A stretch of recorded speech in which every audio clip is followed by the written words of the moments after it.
And joining us now is Nina Shea of the Institute for Religious Freedom at the Hudson Institute. Nina, today Christians and Muslims gathered on the streets of Tahrir Square, the streets of Cairo in downtown Cairo, in a show of civism. Do you think this can be sustained in a post-Mubarak regime? Well, I'm very concerned about the fate of the Christians, the Copts in Egypt, and they're a very ancient community, of course. They were there before Islam. They've been there for about 2,000 years.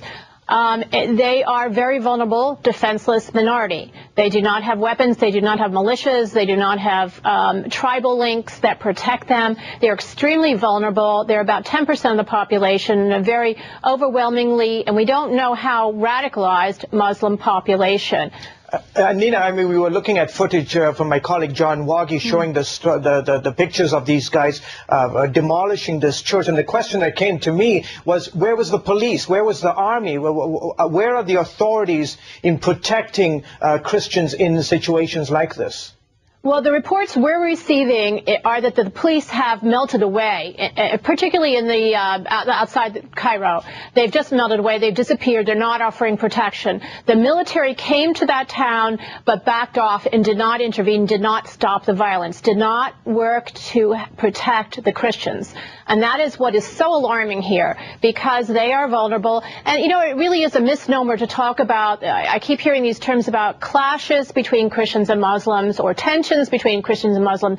Let's really be clear about this. What we're seeing are Muslim attacks against the Christian minority. And usually the attacks are brought about because the Christians are refusing to abide by Sharia law or Islamic law. In the case of the church burning last week, it was because there was a romance between a Christian man and a Muslim woman, which is forbidden under Islamic law.